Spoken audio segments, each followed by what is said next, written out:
It was already too late for the letters to change anything. I can still hear the certainty in his voice, that gentle, rational hope. But some assurances arrive just as the ground begins to give way. Now, the first real truth is about to slip through the door. Elizabeth had been a good deal disappointed in not finding a letter from Jane on their first arrival at Lambton. And this disappointment had been renewed on each of the mornings that had now been spent there. But on the third, her repining was over, and her sister justified by the receipt of 2 letters from her at once, on one of which was marked that it had been sent elsewhere. Elizabeth was not surprised at it, as Jane had written the direction remarkably ill. They had just been preparing to walk as the letters came in, and her uncle and aunt, leaving her to enjoy them in quiet, set off by themselves. The one sent must be first attended to. It had been written 5 days ago. The beginning contained an account of all their little parties and engagements, with such news as the country afforded.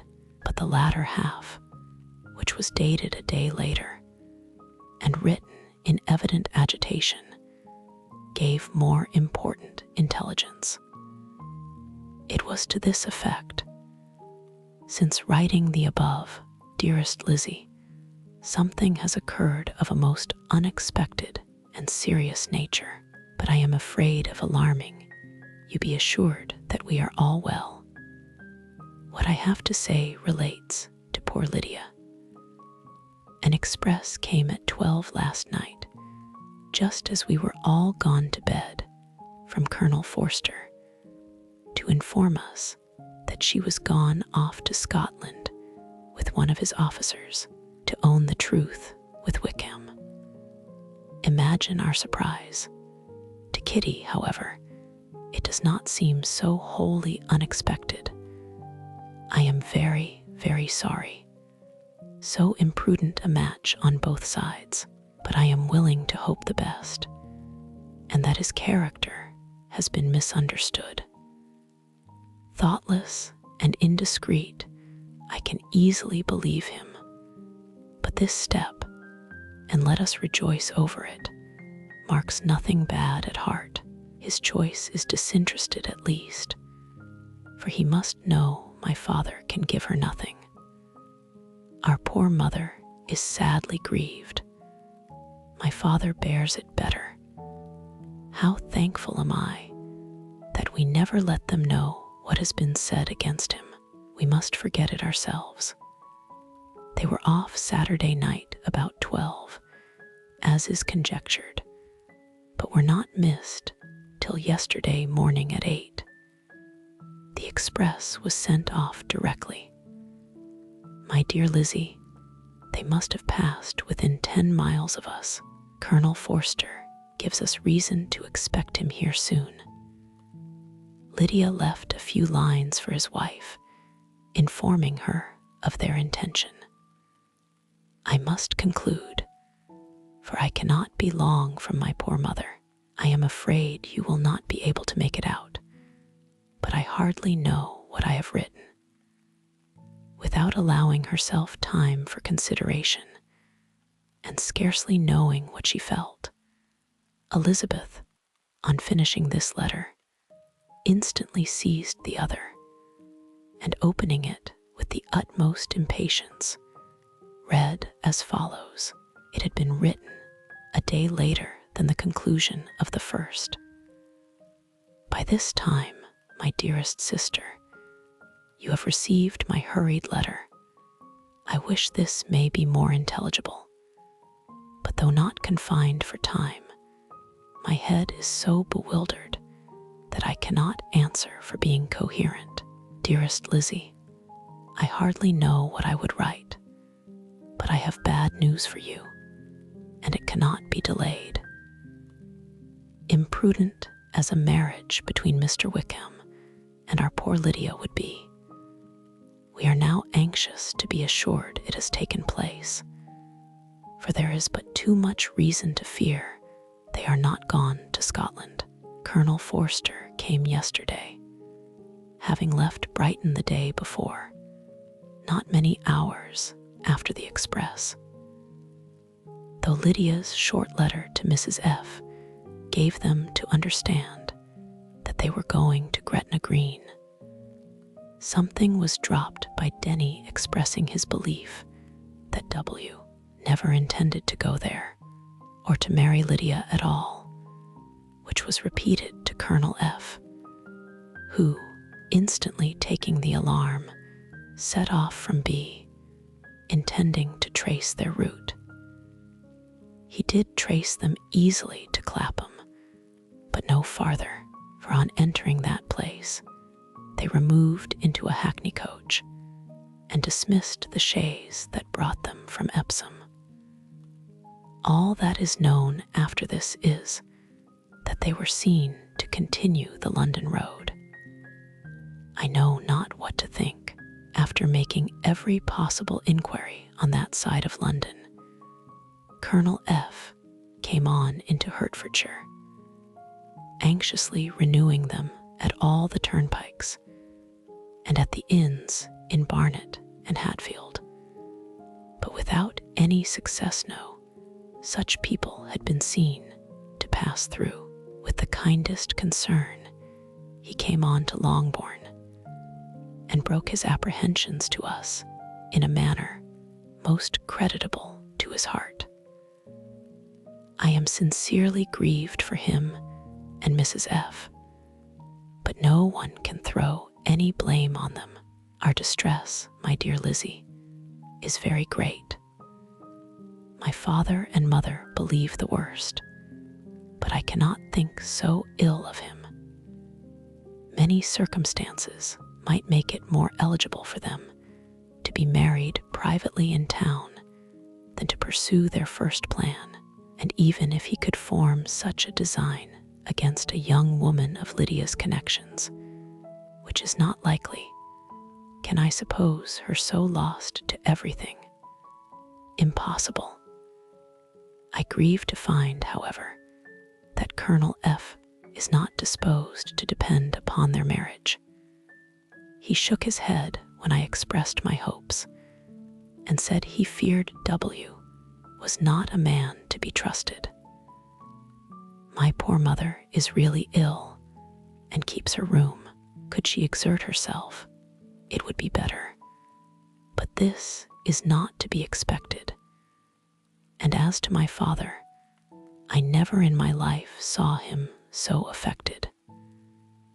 Poor Kitty has anger for having concealed their attachment, but as it was a matter of confidence, one cannot wonder. I am truly glad, dearest Lizzie, that you have been spared something of these distressing scenes. But now, as the first shock is over, shall I own that I long for your return? I am not so selfish, however, as to press for it, if inconvenient. Adieu. I take up my pen again to do what I have just told you I would not, but circumstances are such that I cannot help earnestly begging you all to come here as soon as possible. I know my dear uncle and aunt so well that I am not afraid of requesting it, though I have still something more to ask of the former. My father is going to London with Colonel Forster instantly to try to discover her. What he means to do, I am sure I know not, but his excessive distress will not allow him to pursue any measure in the best and safest way, and Colonel Forster is obliged to be at Brighton again tomorrow evening. In such an exigence, my uncle's advice and assistance would be everything in the world. He will immediately comprehend what I must feel, and I rely upon his goodness. "Oh, where is my uncle?" cried Elizabeth, darting from her seat as she finished the letter, in eagerness to follow him, without losing a moment of the time so precious. But as she reached the door, it was opened by a servant, and Mr. Darcy appeared. Her pale face and impetuous manner made him start, and before he could recover himself enough to speak, she, in whose mind every idea was superseded by Lydia's situation, hastily exclaimed, "I beg your pardon, but I must leave you. I must find Mr. Gardiner this moment on business that cannot be delayed. I have not an instant to lose." "Good God, what is the matter?" cried he, with more feeling than politeness. Then recollecting himself, "I will not detain you a minute, but let me, or let the servant, go after Mr. and Mrs. Gardiner. You are not well enough, you cannot go yourself."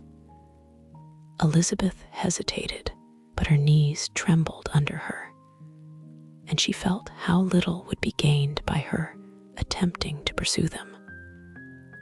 Calling back the servant, therefore, she commissioned him, though in so breathless an accent as made her almost unintelligible, to fetch his master and mistress home.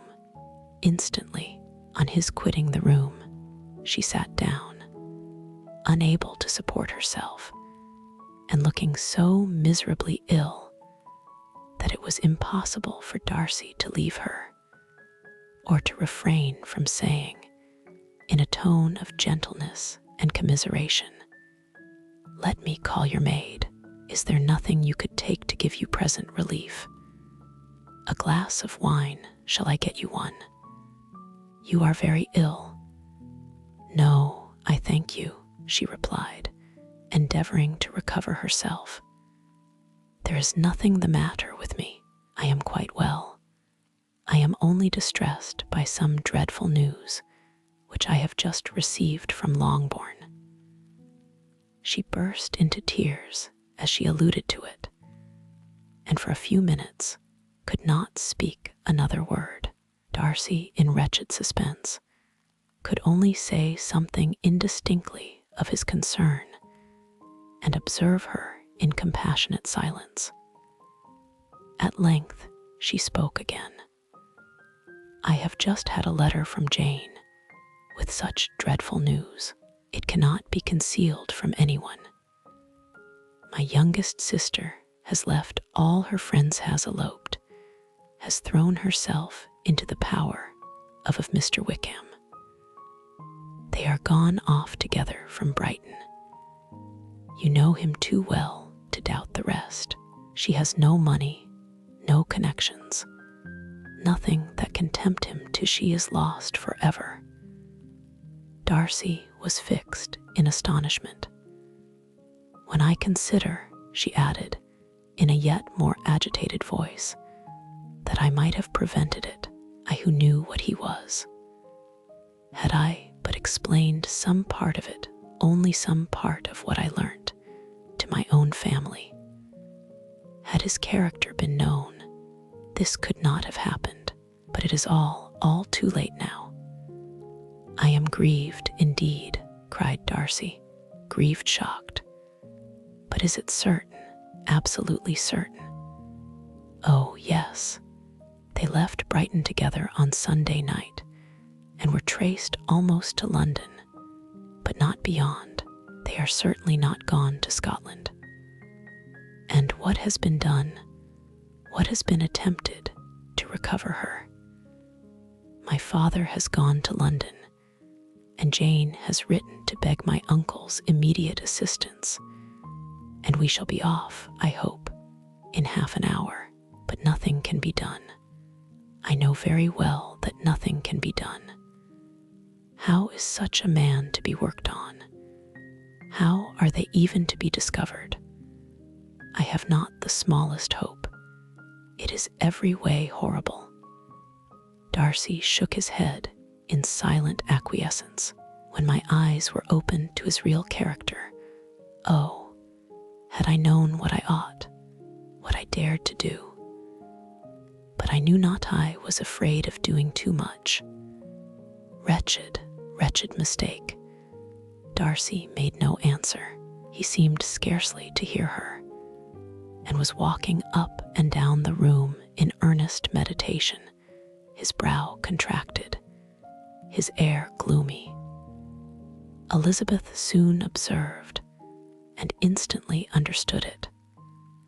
Her power was sinking. Everything must sink under such a proof of family weakness, such an assurance of the deepest disgrace.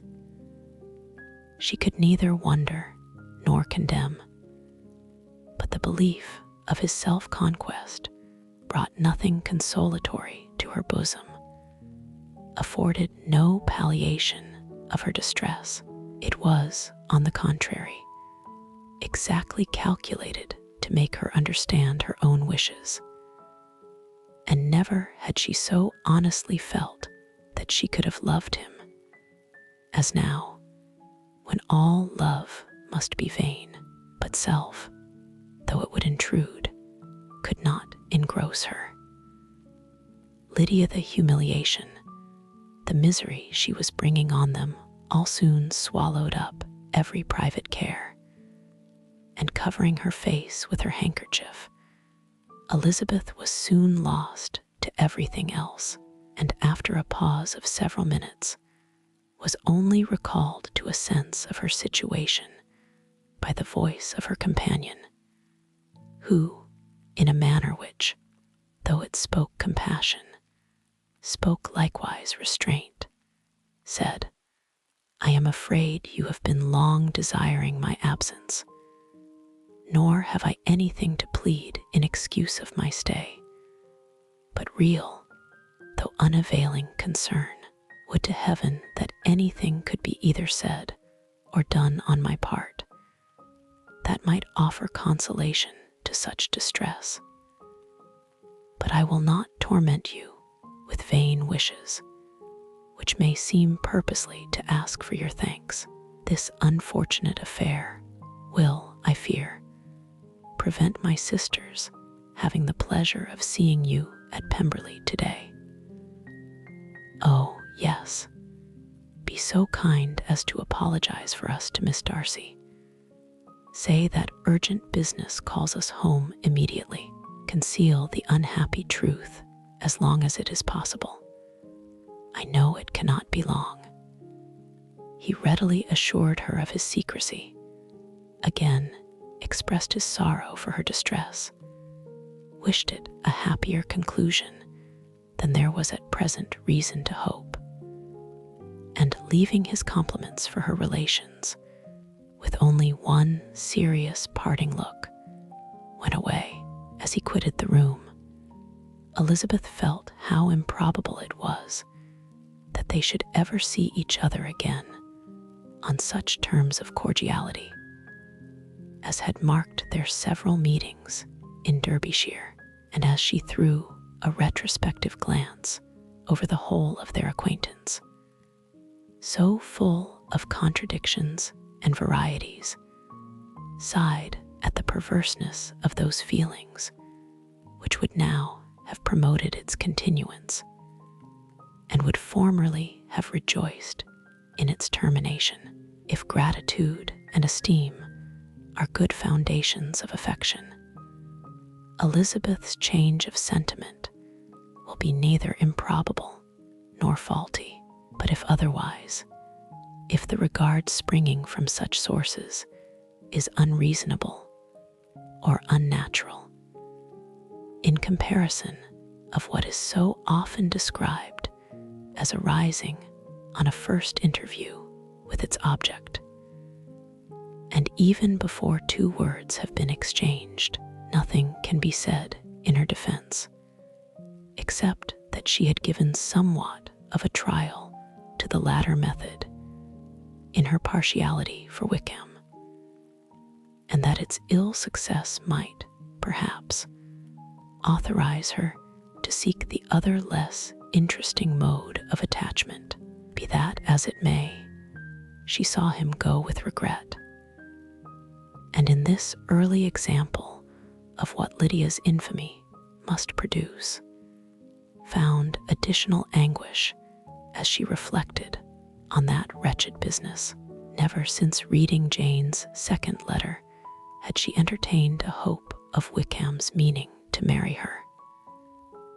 No one but Jane, she thought, could flatter herself with such an expectation.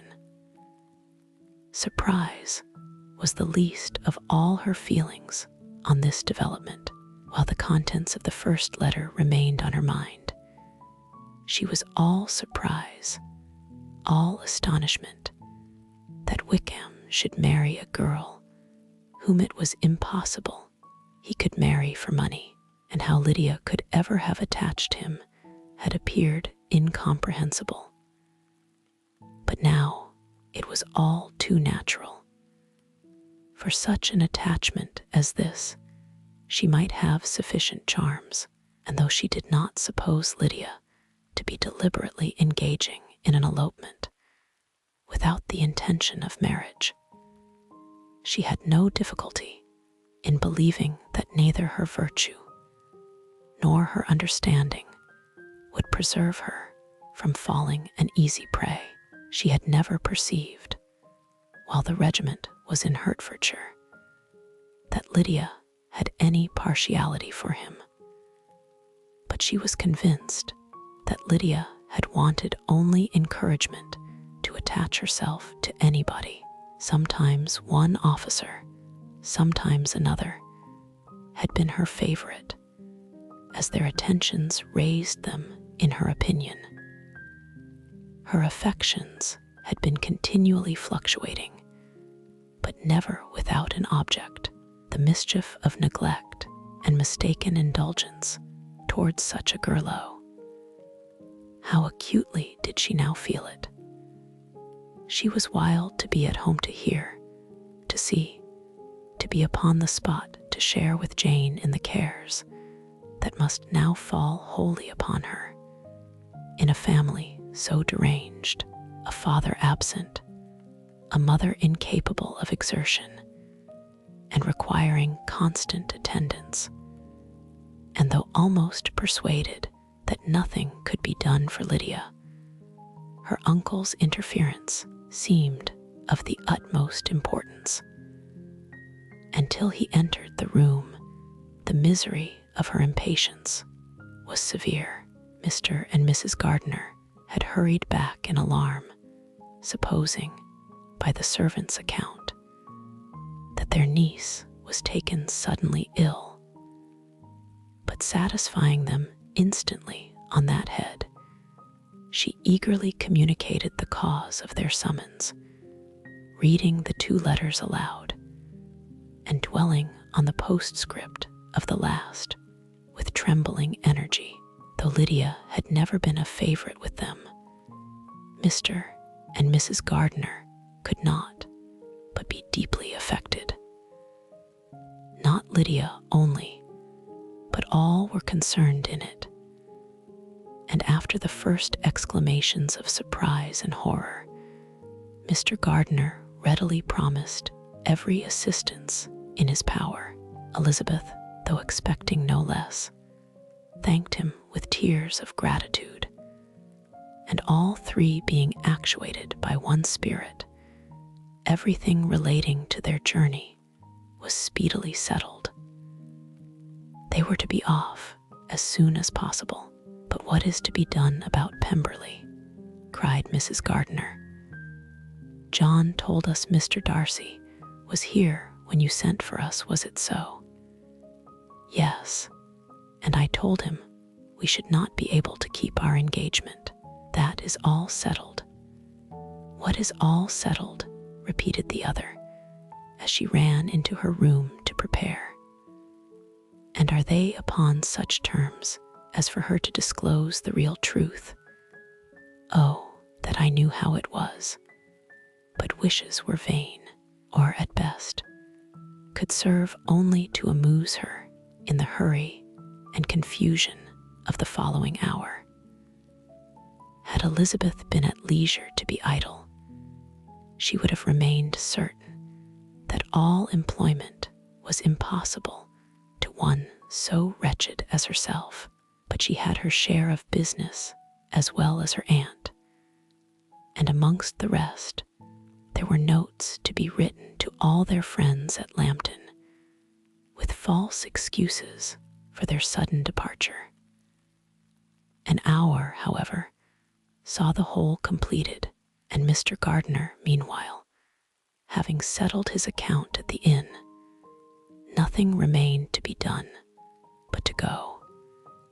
And Elizabeth, after all the misery of the morning, found herself, in a shorter space of time than she could have supposed, seated in the carriage and on the road to Longbourn. "I have been thinking it over again, Elizabeth," said her uncle, as they drove from the town. "And really, upon serious consideration, I am much more inclined than I was to judge, as your eldest sister does, of the matter. It appears to me so very unlikely that any young man should form such a design against a girl who is by no means unprotected or friendless, and who was actually staying in his colonel's family, that I am strongly inclined to hope the best. Could he expect that her friends would not step forward? Could he expect to be noticed again by the regiment after such an affront to Colonel Forster? His temptation is not adequate to the risk." "Do you really think so?" cried Elizabeth, brightening up for a moment. "Upon my word," said Mrs. Gardiner, "I begin to be of your uncle's opinion. It is really too great a violation of decency, honor, and interest for him to be guilty of it. I cannot think so very ill of Wickham. Can you yourself, Lizzie, so wholly give him up as to believe him capable of it? Not perhaps of neglecting his own interest, but of every other neglect I can believe him capable. If, indeed, it should be so, but I dare not hope it. Why should they not go on to Scotland, if that had been the case?" "In the first place," replied Mr. Gardiner, "there is no absolute proof that they are not gone to Scotland." "Oh, but their removing from the chaise into a hackney coach is such a presumption, and besides, no traces of them were to be found on the Barnet road." "Well, then supposing them to be in London, they may be there, though for the purpose of concealment, for no more exceptionable purpose. It is not likely that money should be very abundant on either side, and it might strike them that they could be more economically, though less expeditiously, married in London than in Scotland. But why all this secrecy? Why any fear of detection? Why must their marriage be private? Oh, no, this is not likely. His most particular friend, you see by Jane's account, was persuaded of his never intending to marry her. Wickham will never marry a woman without some money. He cannot afford it. And what claims has Lydia? What attractions has she beyond youth, health, and good humor, that could make him for her sake forego every chance of benefiting himself by marrying well? As to what restraint the apprehensions of disgrace in the corps might throw on a dishonorable elopement with her, I am not able to judge, for I know nothing of the effects that such a step might produce. But as to your other objection, I am afraid it will hardly hold good. Lydia has no brothers to step forward, and he might imagine from my father's behavior, from his indolence, and the little attention he has ever seemed to give to what was going forward in his family, that he would do as little and think as little about it as any father could do in such a matter. But can you think that Lydia is so lost to everything but love of him as to consent to live with him on any other terms than marriage? It does seem, and it is most shocking indeed, replied Elizabeth, with tears in her eyes, that a sister's sense of decency and virtue in such a point should admit of doubt. But really, I know not what to say. Perhaps I am not doing her justice, but she is very young. She has never been taught to think on serious subjects, and for the last half year, nay, for a 12-month, she has been given up to nothing but amusement and vanity. She has been allowed to dispose of her time in the most idle and frivolous manner, and to adopt any opinions that came in her way. Since the Shire were first quartered in Meryton, nothing but love, flirtation, and officers have been in her head. She has been doing everything in her power, by thinking and talking on the subject, to give greater, what shall I call it, susceptibility to her feelings, which are naturally lively enough, and we all know that Wickham has every charm of person and address that can captivate a woman. But you see that Jane, said her aunt, does not think so ill of Wickham as to believe him capable of the attempt. Of whom does Jane ever think ill, and who is there, whatever might be their former conduct, that she would believe capable of such an attempt till it were proved against them? But Jane knows, as well as I do, what Wickham really is. We both know that he has been profligate in every sense of the word, that he has neither integrity nor honor, that he is as false and deceitful as he is insinuating. And do you really know all this? Cried Mrs. Gardiner, whose curiosity as to the mode of her intelligence was all alive. I do indeed, replied Elizabeth, coloring. I told you the other day of his infamous behavior to Mr. Darcy, and you yourself, when last at Longbourn, heard in what manner he spoke of the man who had behaved with such forbearance and liberality towards him. And there are other circumstances which I am not at liberty, which it is not worth while to relate, but his lies about the whole Pemberley family are endless. From what he said of Miss Darcy, I was thoroughly prepared to see a proud, reserved, disagreeable girl, yet he knew to the contrary himself. He must know that she was as amiable and unpretending as we have found her. But does Lydia know nothing of this? Can she be ignorant of what you and Jane seem so well to understand? Oh, yes, that is the worst of all. Till I was in Kent, and saw so much both of Mr. Darcy and his relation Colonel Fitzwilliam, I was ignorant of the truth myself. And when I returned home, the Shire was to leave Meryton in a week or fortnight's time. As that was the case, neither Jane, to whom I related the whole, nor I, thought it necessary to make our knowledge public. For of what use could it apparently be to anyone that the good opinion which all the neighborhood had of him should then be overthrown, and even when it was settled that Lydia should go with Mrs. Forster, the necessity of opening her eyes to his character never occurred to me. That she could be in any danger from the deception never entered my head. That such a consequence as this should ensue, you may easily believe, was far enough from my thoughts.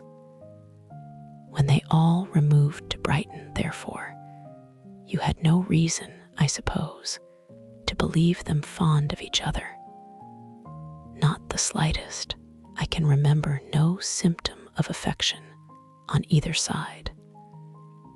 And had anything of the kind been perceptible, you must be aware that ours is not a family on which it could be thrown away. When first he entered the corps, she was ready enough to admire him, but so we all were. Every girl in or near Meryton was out of her senses about him for the first 2 months, but he never distinguished her by any particular attention, and consequently, after a moderate period of extravagant and wild admiration, her fancy for him gave way, and others of the regiment, who treated her with more distinction, again became her favorites. It may be easily believed that however little of novelty could be added to their fears, hopes, and conjectures on this interesting subject by its repeated discussion, no other could detain them from it long. During the whole of the journey, from Elizabeth's thoughts, it was never absent. Fixed there by the keenest of all anguish, self-reproach, she could find no interval of ease or forgetfulness. They traveled as expeditiously as possible, and sleeping one night on the road, reached Longbourn by dinner time the next day. It was a comfort to Elizabeth to consider that Jane could not have been wearied by long expectations. The little gardeners, attracted by the sight of a chaise, were standing on the steps of the house as they entered the paddock, and when the carriage drove up to the door, the joyful surprise that lighted up their faces and displayed itself over their whole bodies in a variety of capers and frisks was the first pleasing earnest of their welcome. Elizabeth jumped out, and after giving each of them a hasty kiss, hurried into the vestibule, where Jane, who came running downstairs from her mother's apartment, immediately met her. Elizabeth, as she affectionately embraced her, whilst tears filled the eyes of both, lost not a moment in asking whether anything had been heard of the fugitives. "Not yet," replied Jane, "but now that my dear uncle is come, I hope everything will be well. Is my father in town?" "Yes, he went on Tuesday, as I wrote you word." "And have you heard from him often?" "We have heard only once. He wrote me a few lines on Wednesday to say that he had arrived in safety and to give me his directions, which I particularly begged him to do. He merely added that he should not write again till he had something of importance to mention." "And my mother, how is she? How are you all?" "My mother is tolerably well, I trust, though her spirits are greatly shaken. She is upstairs, and will have great satisfaction in seeing you all. She does not yet leave her dressing room. Mary and Kitty, thank heaven, are quite well. But you, how are you?" cried Elizabeth. "You look pale. How much you must have gone through." Her sister, however, assured her of her being perfectly well, and their conversation, which had been passing while Mr. and Mrs. Gardiner were engaged with their children, was now put an end to by the approach of the whole party, Jane ran to her uncle and aunt and welcomed and thanked them both with alternate smiles and tears. When they were all in the drawing room, the questions which Elizabeth had already asked were, of course, repeated by the others, and they soon found that Jane had no intelligence to give. The sanguine hope of good, however, which the benevolence of her heart suggested, had not yet deserted her. She still expected that it would all end well, and that every morning would bring some letter, either from Lydia or her father, to explain their proceedings and perhaps announce the marriage. Mrs. Bennet, to whose apartment they all repaired after a few minutes' conversation together, received them exactly as might be expected, with tears and lamentations of regret, invectives against the villainous conduct of Wickham, and complaints of her own sufferings and ill usage, blaming everybody but the person to whose ill-judging indulgence the errors of her daughter must be principally owing. "If I had been able," said she, "to carry my point in going to Brighton with all my family, this would not have happened, but poor dear Lydia had nobody to take care of her. Why did the Forsters ever let her go out of their sight? I am sure there was some great neglect or other on their side, for she is not the kind of girl to do such a thing. If she had been well looked after, I always thought they were very unfit to have the charge of her, but I was overruled, as I always am. Poor dear child. And now here's Mr. Bennet gone away, and I know he will fight Wickham wherever he meets him, and then he will be killed, and what is to become of us all? The Collinses will turn us out before he is cold in his grave, and if you are not kind to us, brother, I do not know what we shall do." They all exclaimed against such terrific ideas, and Mr. Gardiner, after general assurances of his affection for her and all her family, told her that he meant to be in London the very next day, and would assist Mr. Bennet in every endeavor for recovering Lydia. "Do not give way to useless alarm," added he. "Though it is right to be prepared for the worst, there is no occasion to look on it as certain. It is not quite a week since they left Brighton.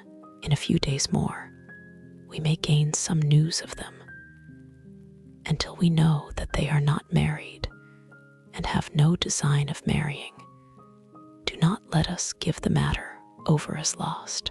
As soon as I get to town, I shall go to my brother and make him come home with me to Gracechurch Street, and then we may consult together as to what is to be done." "Oh, my dear brother," replied Mrs. Bennet, "that is exactly what I could most wish for. And now do, when you get to town, find them out, wherever they may be. And if they are not married already, make them marry. And as for wedding clothes, do not let them wait for that, but tell Lydia she shall have as much money as she chooses to buy them after they are married, and above all things, keep Mr. Bennet from fighting. Tell him what a dreadful state I am in, that I am frightened out of my wits, and have such tremblings, such flutterings all over me, such spasms in my side, and pains in my head, and such beatings at my heart, that I can get no rest by night nor by day. And tell my dear Lydia not to give any directions about her clothes till she has seen me, for she does not know which are the best warehouses. Oh, brother, how kind you are. I know you will contrive it all. But Mr. Gardiner, though he assured her again of his earnest endeavors in the cause, could not avoid recommending moderation to her, as well in her hopes as her fears, and after talking with her in this manner till dinner was on table, they left her to vent all her feelings on the housekeeper, who attended in the absence of her daughters. Though her brother and sister were persuaded that there was no real occasion for such a seclusion from the family, they did not attempt to oppose it, for they knew that she had not prudence enough to hold her tongue before the servants while they waited at table, and judged it better that one only of the household, and the one whom they could most trust, should comprehend all her fears and solicitude on the subject. In the dining room, they were soon joined by Mary and Kitty, who had been too busily engaged in their separate apartments to make their appearance before. One came from her books, and the other from her toilette. The faces of both, however, were tolerably calm, and no change was visible in either, except that the loss of her favorite sister, or the anger which she had herself incurred in the business, had given something more of fretfulness than usual to the accents of Kitty. As for Mary, she was mistress enough of herself to whisper to Elizabeth, with a countenance of grave reflection, soon after they were seated at table, "This is a most unfortunate affair, and will probably be much talked of, but we must stem the tide of malice, and pour into the wounded bosoms of each other the balm of sisterly consolation." Then, perceiving in Elizabeth no inclination of replying, she added, "Unhappy as the event must be for Lydia, we may draw from it this useful lesson that loss of virtue in a female is irretrievable, that one false step involves her in endless ruin, that her reputation is no less brittle than it is beautiful, and that she cannot be too much guarded in her behavior towards the undeserving of the other sex. Elizabeth lifted up her eyes in amazement, but was too much oppressed to make any reply. Mary, however, continued to console herself with such kind of moral extractions from the evil before them. In the afternoon, the two elder Miss Bennets were able to be for half an hour by themselves, and Elizabeth instantly availed herself of the opportunity of making any inquiries which Jane was equally eager to satisfy. After joining in general lamentations over the dreadful sequel of this event, which Elizabeth considered as all but certain, and Miss Bennet could not assert to be wholly impossible, the former continued the subject by saying, "But tell me all and everything about it which I have not already heard. Give me further particulars. What did Colonel Forster say? Had they no apprehension of anything before the elopement took place? They must have seen them together forever." Colonel Forster did own that he had often suspected some partiality, especially on Lydia's side, but nothing to give him any alarm. "I am so grieved for him. His behavior was attentive and kind to the utmost. He was coming to us in order to assure us of his concern before he had any idea of their not being gone to Scotland. When that apprehension first got abroad, it hastened his journey. And was Denny convinced that Wickham would not marry? Did he know of their intending to go off? Had Colonel Forster seen Denny himself? Yes, but when questioned by him, Denny denied knowing anything of their plan and would not give his real opinion about it. He did not repeat his persuasion of their not marrying. And from that, I am inclined to hope he might have been misunderstood before. Until Colonel Forster came himself, not one of you entertained a doubt, I suppose, of their being really married. How was it possible that such an idea should enter our brains? I felt a little uneasy, a little fearful of my sister's happiness with him in marriage, because I knew that his conduct had not been always quite right. My father and mother knew nothing of that. They only felt how imprudent a match it must be. Kitty then owned, with a very natural triumph, on knowing more than the rest of us, that in Lydia's last letter she had prepared her for such a step. She had known, it seems, of their being in love with each other many weeks, but not before they went to Brighton. No, I believe not. And did Colonel Forster appear to think ill of Wickham himself? Does he know his real character? I must confess that he did not speak so well of Wickham as he formerly did. He believed him to be imprudent and extravagant. And since this sad affair has taken place, it is said that he left Meryton greatly in debt, but I hope this may be false. Oh, Jane, had we been less secret, had we told what we knew of him, this could not have happened. Perhaps it would have been better, replied her sister, but to expose the former faults of any person without knowing what their present feelings were seemed unjustifiable. We acted with the best intentions. Could Colonel Forster repeat the particulars of Lydia's note to his wife? He brought it with him for us to see. Jane then took it from her pocketbook and gave it to Elizabeth. These were the contents. You will laugh when you know where I am gone, and I cannot help laughing myself at your surprise tomorrow morning, as soon as I am missed. I am going to Gretna Green, and if you cannot guess with who, I shall think you a simpleton, for there is but one man in the world I love, and he is an angel. I should never be happy without him, so think it no harm to be off.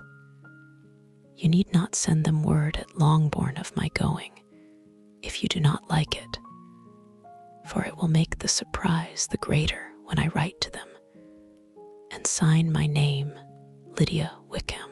What a good joke it will be. I can hardly write for laughing.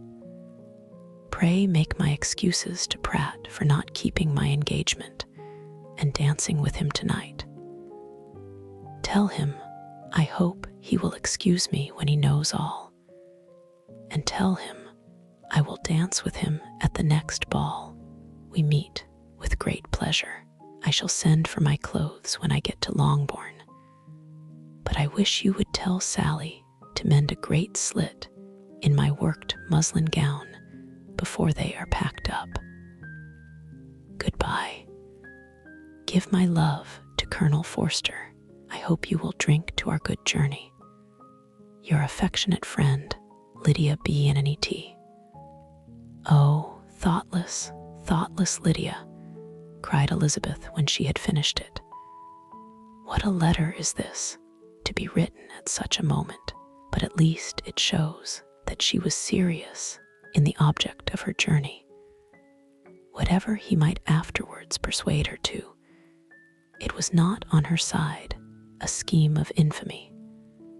My poor father, how he must have felt it.